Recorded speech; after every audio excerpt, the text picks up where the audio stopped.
Well, what a stunning day, Jules, isn't it? Gorgeous blue sky day. So it's public holiday here. It's the Thursday of Semana Santa, and I think in some countries they call it Maundy Thursday, don't they? Yeah, I think that's what came to mind. Yeah. So those of you who know the island well will recognise that we are in Costa Teguise and we're on the Promenade, and we're actually on our bikes, but we're going to stop in several places and just catch up with what's going on in this resort. We're on the very far end of the resort, aren't we? Yeah, where the new build is of this huge hotel. It's quite a lot come on actually since we were last down It has here. come on, hasn't it? So there's kind of a main section here. In the distance there, the white buildings you can see are Sands Beach Resort. A couple of, well, 3, 4 huge cranes. And as part of, this used to be a salt pan, so as part of the agreement to build the hotel, they are going to have to restore the windmills that were here, which is rather nice. So yeah, that's coming on very well. We don't have an opening date on it yet, do we? Not till 27, end of 27, maybe into 28. It was delayed through COVID, wasn't it? So Yeah, so quite a long way Yeah. to go. Bizarrely, I mean, it's the most stunning day, and it's such a relief after the winter we've had. But at home, we left Aria this morning, there is not a breath of wind. oh, it's super still, isn't it? We arrive in Costa Teguise Breezy and Teguise. it's howling, but the windsurfers are loving it. Right, let's get back on the bikes and move along to the next bit that we're going to talk about, Jules. Okay, let's go. We actually started this in Las Kletas, and it was quite hard work cycling into wind all the way up. It's rather pleasant now coming home or coming back towards the car with the wind. We've only come a little way down, but it's worth stopping to talk about Sands Beach Resort, which is where we are now. And this is their kind of private lagoon and the beachfront villas that they have here. This place has been in financial difficulty for years, hasn't it? Yeah. And it's sort of got a checkered past because it started life as a timeshare resort called the Lanzarote Beach Club. And then it went into kind of semi-private ownership, but a lot of the properties here, the villas here, are privately owned as well. And they just got into big financial difficulty, which multiplied during COVID. But it's potentially a magnificent place, isn't it, Julie? It's lovely because it's low story, isn't it? You've only got one plaza that's got 2 stories, so it's just nice bungalow style pools, a pool on each plaza. You know, it's just really nice. Is it 5 plazas? I can never remember, or is it 7? 6. Oh, that's 6 plus the beachfront. Okay, so actually 7 plazas here effectively. Anyway, the point of all of this waffle is that it's actually been sold. It has. And a court is basically it was in administration. The court has now granted a deed of sale, and I believe the company taking over.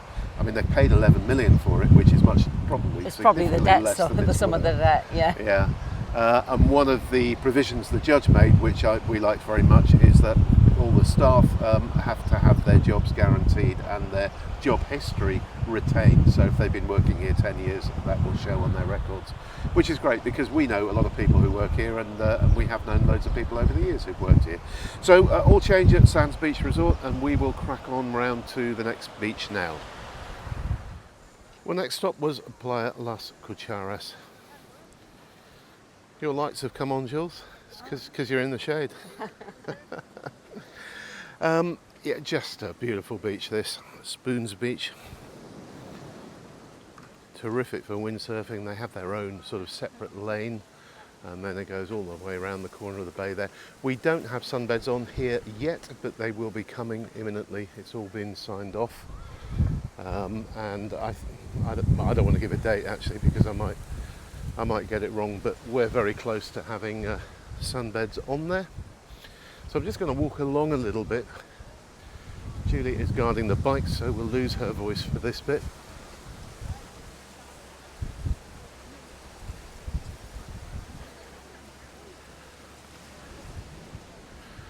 I'm going to check out the new Nua shopping centre, which is very, very close to opening now. There was a protest about some of the buildings having filled in their terraces and therefore increased the build area beyond that which was granted as part of the original planning permission.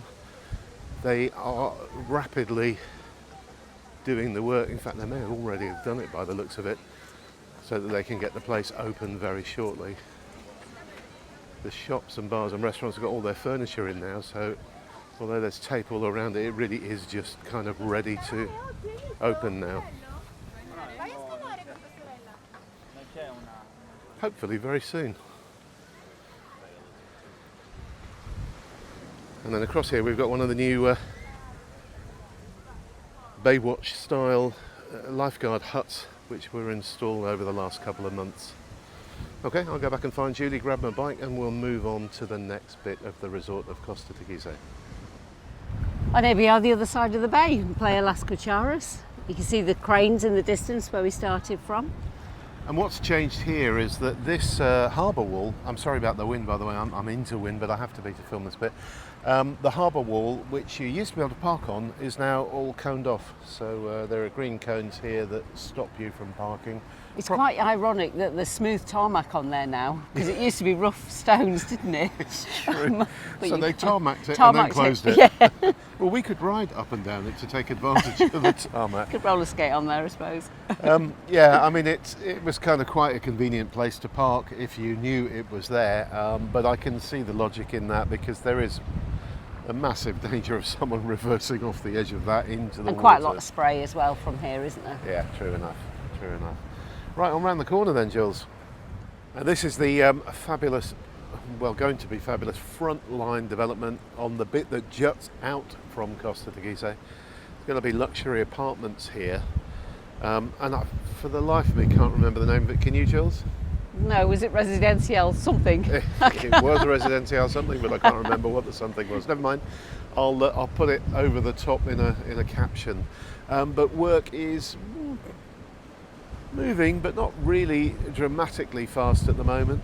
They've basically replaced all the rotten old foundations and put new ones in, so that's all we've got so far from here, and a kind of little bit of a wall here, which I'm guessing is the car park, because I think it's got underground car parking. Now, this is the travel interchange, or Parada Preente, which is going to be like a bus station and a taxi place and a cafe, Jules. Yeah, just like an interchange of transport, isn't it? A bit like the one near the Cabildo in Arrecife. We had news this week that the opening of it, as you can see, it's pretty much finished. I think it is finished. The opening is going to be delayed slightly because there is an issue with the paperwork. It seems that the transfer of the land from the council wasn't done correctly, and it needs to be done. So they're talking about it opening in April or May. So we've got one last stop to do, haven't we, Jules? Playabastian. Yeah, around to Playabastian, which is where we're going with some friends on Saturday, so looking forward to that.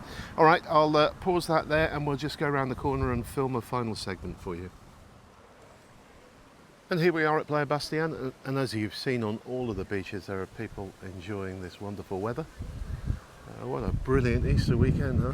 Fantastic. Yeah, forecast looks good as well. Yeah, and in the distance there you can see a cruise ship. They'll stop really, won't they? They've got a busy month, April, and then they'll sort of fade away until winter. There's 43 ships coming in during the month of April, and as you say, they then head off to the Mediterranean for their summer season over there. From a beautiful Costa Teguise. Ciao for now. Bye. Ciao.